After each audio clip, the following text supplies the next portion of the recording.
የጻድቁ የቅዱስ ላሊበላ ውቅር አብያተ ክርስቲያን ቤተ ማርያም። በስመ አብ ወወልድ ወመንፈስ ቅዱስ አሐዱ አምላክ አሜን።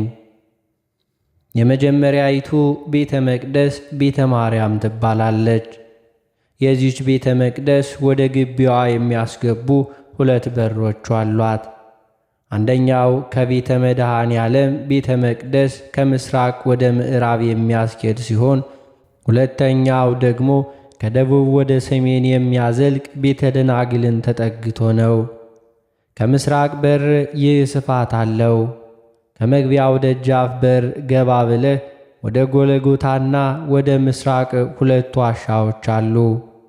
በምስራቅ በር መግቢያ ላይም በላይ በበሩ ትክክል እንዲሁም ማሚቶ ጋሪያ ከመካከል አንድ ዋሻ ለመመልከት ከተፈለገ በሩን ወጣ ብለን ወደ ኋላ ምስራቅ አቅጣጫ ፊታችን አዙረን እንዲሁም ወይም መለስ አድርገን ከዚያ ቀጥለን አንዲት መጠነኛ ውብ የሆነች ፍልፍል የውሃ ማጠራቀሚያ አለች።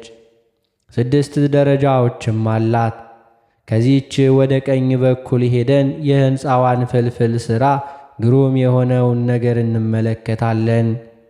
የዚህ የጥልቀቱ ነገር እንዲሁም በቤተ ማርያም ቤተ መቅደስ ትክክል ነው ይባላል። በ1980 ዓመተ ምህረት የቤተ መቅደሶቹ ዙሪያ በሚታጠርበት ወቅት ውሃው ተቀርቶ አፈሩ ተዝቆ ሲወጣ ቁመቱ ሲለካ ከቤተ ማርያም ፎቅ ቤተ መቅደስ ጋር 1 ሜትር ከ75 ሳንቲሜትር ያነሰ ሆኗል። እነሆ አሁን የቤተ ማርያምን ቤተ መቅደስ ታሪክ ለማስረዳት እንሞክራለን። የቤተ ማርያም ቤተ መቅደስ 7 ፎቆች አሏት። ምሳሌውም በሰባቱ ሰማያት ነው። በስተ ምስራቅ ያለው 4 ማዕዘን ውቅር ከመሃሉ ሳር ያለው ቦታ ደግሞ የክርስትና መጠመቂያ ቦታ ነው። ከመቅደሱ ግድግዳ 3 መስኮቶች አሉ።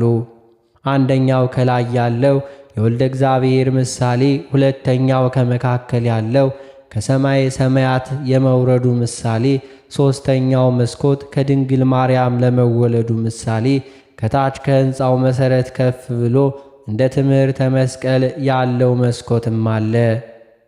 ጌታችን ኢየሱስ ክርስቶስ የተሰቀለበት ምሳሌ ሲሆን በቀኝና በግራ ያሉት መስቀል መሰል፣ በቀኝና በግራ የተሰቀሉት የሁለቱ ወንበዴዎች ምሳሌ ነው።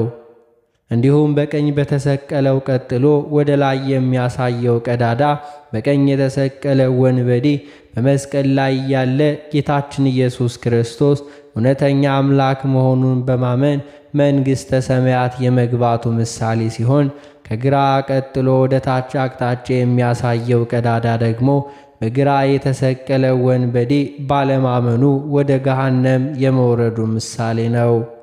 ሌላው ከዚህ ፊት ለፊት ወደ መድኃኔ ዓለም አቅጣጫ ከማሜው ጋራው የሕንፃ ግድግዳ 1 4 ማዕዘን መስኮት አለ። ይህ ደግሞ ጌታችን ኢየሱስ ክርስቶስ የማዕረጉ ምሳሌ ነው። የዚህች ቤተ መቅደስ 3 ደጃፎች አሉት። አንደኛው ከምዕራብ ወደ ምስራቅ የሚያስገባ ማለትም የወንዶች መግቢያ ነው። ሁለተኛው የሴቶች መግቢያ ደጃፍ ከቤተ ደናግል ቤተ መቅደስ በኩል ከደቡብ ወደ ሰሜን ባለው መቅደስ የሚወስድ ነው። ሦስተኛው ደጃፍ በቅዳሴ ጊዜ ከቤተልሔም የጌታችን ሥጋ ወደሙ ተዘጋጅቶ በመሶበ ወርቅ ሆኖ በዲያቆናትና በቀሳውስት አጣኝነት ተከብሮ የሚገቡበት ነው። ወንዶቹም ይገቡበታል። በአሁኑ ቱሪስቶች ሴቶች ጭምር ይገቡበታል። ነገር ግን የሚከለክል ሥርዓት የለውም። በእግዚአብሔር ስም የመጣህ መድኃኒት መባል ይገባል እያሉ እንዳመሰገኑና በተቀመጠባት አህያ በፊት በኋላው ሆነው እንዲሁ ተመስለው ኢየሩሳሌም ከመድረሳቸው በፊት ዘንባባ ተተክሎ የኢየሩሳሌም ቤተ መቅደስ በስተፊት ተቀርጻ ትታያለች። የዚች ምሳሌም ነው። በታቦተ ማርያም መንበር ላይ ከጣራው በታች በደብረ ታቦር ከ12ቱ ሐዋርያት ጴጥሮስ፣ ዮሐንስና ያዕቆብ ኤልያስን ከገነት ሙሴን ከመቃብር አምጥቶ ብርሃነ መለኮቱን እንደገለጸላቸው 3 ቤቶችን እንስራ፣ አንድ ላንተ፣ አንድ ለሙሴ፣ አንድ ለኤልያስ የተባሉ 3 ቤቶች ተስለዋል።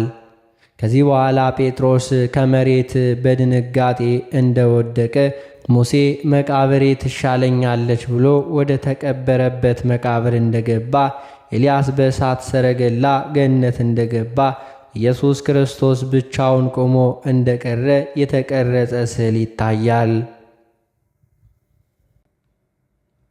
ሁለተኛው ቤተ መድኃኔ ዓለም። የቤተ መድኃኔ ዓለም ቤተ መቅደስ በምዕራብ 1 ደጃፍ፣ በደቡብ 1 ደጃፍ አሉት። መጀመሪያ ወደ ቤተ መቅደሱ ከሰሜን ወደ ደቡብ ስንሄድ በሩን አልፈን በ16ኛው ክፍለ ዘመን በእርጅናና መሬት በመንቀጥቀጥ ተሰባብረው የወደቁ ምሰሶዎች ከሕንፃው ወለል ላይ ይገኛሉ። በደቡብ ያሉት አምዶች እነዚህ ከወለል ወድቀው ይገኛሉ። እነዚህን በሰሜንና በደቡብ የተሰበሩትን አምዶች በዘመናዊ እንቅብ በ1890 ዓመተ ምህረት እንደ ኢሮፒያን አቆጣጠር በ1898 ዓመተ ምህረት አጼ ምኒልክ የኢትዮጵያ ንጉሠ ነገሥት የአርማንያ ተወላጅ የሆኑትን አንደኛ ሙሴ ፊሊጳ፣ ሁለተኛ ሙሴ በርታሌ የተባሉትን አስመጥተው እስከ መቅደሱ እኩሌታ ወይንም እስከ ቤተ መቅደሱ መስኮቶች አምዶቹን አስጠግነው ሳይጨርስ አጼ ምኒልክ በ1906 ዓመተ ምህረት በሞት ስለተለዩ ጥገናው ተቋርጦ ሳይቀጥል በጅምሩ ቀረ።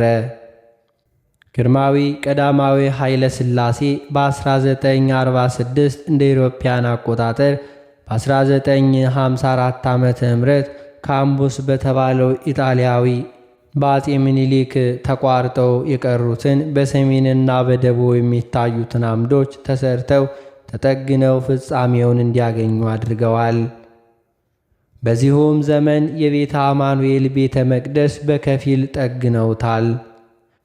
ለቤተ መድኃኔ ዓለም 72 አምዶች አሉት።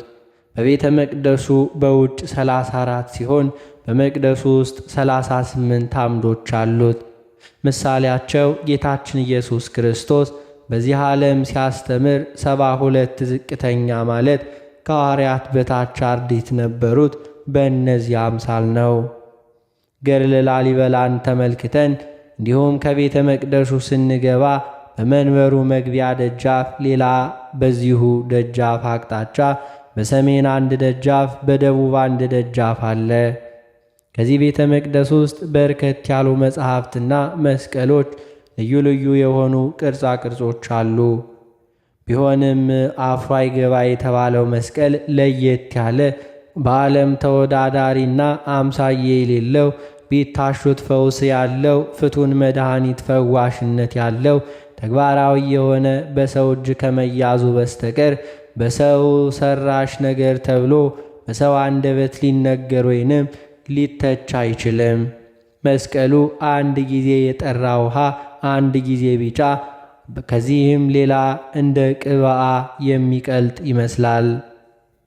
ይህ መስቀል በግራ በቀኝ በኩል 6 አነስ ያሉ መስቀሎች አሉት።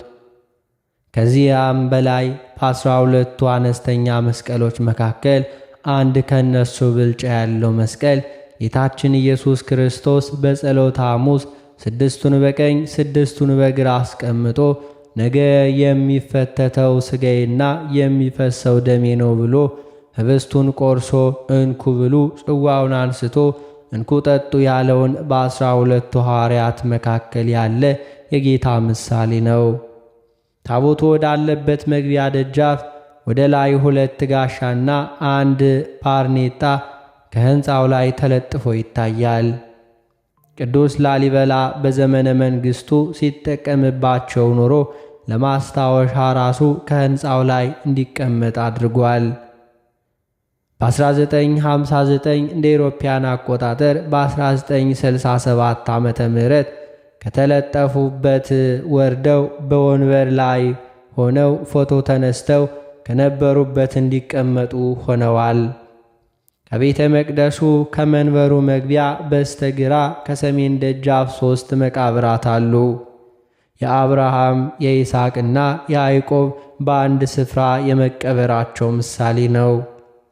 በዚህ ቤተ መቅደስ በቅዱስ ላሊበላ ዘመነ መንግሥት ራሱ የጻፈው 40ቱ ወንጌል አለ። ከወንጌሉም ውስጥ በዕብራይስጥ በአረበኛና በግዕዝ የተጻፉ ይገኙበታል። በቤተ መቅደሱ ውስጥ ላሉት 38 አምዶች ለእያንዳንዳቸው 4 ክባስ አላቸው። ወደ ምስራቅ ካለው ግድግዳ ሕንፃ ላይ 12 መስኮቶች አሉ። በሰሜን 15፣ በደቡብ 15፣ በምዕራብ 8። ከምዕራቡ ደጃፍ ገባ ብለ ወደ ግራ ሰሜን በኩል የምትገኘው ትንሽ ፎቅ 1 መስኮት አላት። የቤተ መቅደሱ ሕንፃ በ2 ድንጋይ ማዕዘን የተያዘ ነው። ከውጭ ካሉት ከ33ቱ ምሰሶዎች በምስራቅ ካሉት አምዶች በሰሜንና በደቡብ ከሕንፃው ማዕዘን መጨረሻ ላይ ያሉት 3 አምዶች አሉ። ከወለሉ እስከ ጣራው ድረስ ለየብቻው ቆመዋል። ከላይ ከጣራው በታች 3 አምዶች በአንድ ድንጋይ ማገር በጥሩ ጌጥና ቅርጽ የተያዙ ናቸው። 3ቱ አምዶች የ3ቱ ሥላሴ 3ቱ አምዶች በአንድ ማገር መያዛቸው በመለኮት በባሕሪ በቃል በእስትንፋስ እሊህንም በመሳሰሉ አንድ አምላክ ለመሆኑ ምሳሌ ነው። ከቤተ መቅደሱ በስተ ውጭ ከቅጥር ግቢው ከማሜው ጋር ሆነው ከጣራው ላይ ረዣዥሞች ቀስተ ደመና በሰሜን 8 በደቡብ 8 በድምሩ 16 ይሆናሉ። 10 ግን የ10 ቃላተ ኦሪት፣ 6ቱ የ6ቱ ቃላተ ወንጌል ምሳሌ ነው። በዚህ ቤተ መቅደስ ከላይ ከጣራው ክፍት ከምሰሶቹ በላይ በምስራቅና በምዕራብ 12 በድምሩ 24 ቀስተ ደመና መጠነኛ ይሆናሉ። የ24ቱ ካህናተ ሰማይ ምሳሌ ሲሆን በሰሜንና በደቡብ ከጣራው በታች በስተ ውጭ 15 ቀስቶች ነበሩ። 3ኛው ቤተ መስቀል። የቤተ መስቀል መግቢያ ከምስራቅ ቤተ መድኃኔዓለም ወደ ምዕራብ ስንሄድ ወደ ቀኝ በሰሜን በኩል የሚገኝ ነው። ቤተ መስቀል ከመግባታችን በፊት ከላይ ከጣራው ግድግዳ ሕንፃ 10 የተዋቡ ጌጥ ያላቸው ከሕንፃው የተፈለፈሉ ቅስቶች አሉ። በዚህ ታሪካዊ ቦታ 10 አብያተ ክርስቲያናት ለመኖራቸው የሚያረጋግጡ ምሳሌ ናቸው። አብያተ መቅደሶቹ 10 የሆኑበት ምክንያት የ10ሩ ቃላተ ኦሪት ምሳሌ ስለሆነ ነው። የቤተ መስቀል ከደቡብ ወደ ሰሜን የሚያስገባ 2 ደጃፍ አሉት።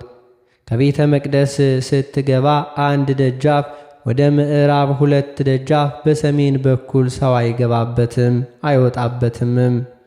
በምዕራብ ያለው ደጃፍ የዕቃ ቤት ሲሆን በሰሜን ያለው ደጃፍ ደግሞ ታቹ ላጣ ገደል በመሆኑ ሰው አያስገባም አያስወጣምም። ከመቅደሱ ውስጥ ራሱ ቅዱስ ላሊበላ ቀርጾ ወይንም ያስቀረጸው መንበር ወይም የጽላት ማስቀመጫ ታቦት የእንጨት ቅርጽ ሆኖ ባለ 4 እግር ግሩም ዕጹብ የሆነ እጅግ ያማረ ቆሞ ይታያል። 4ቱ እግር የ4ቱ እንስሳ ምሳሌ ሲሆን ከእያንዳንዱ እግር ላይ 6 ቅርጾች አሉት። የ24ቱ ካህናተ ሰማያት ምሳሌ ናቸው። በዚሁ ቤተ መቅደስ አስደናቂ የቅዱስ ላሊበላ መስቀል አለ።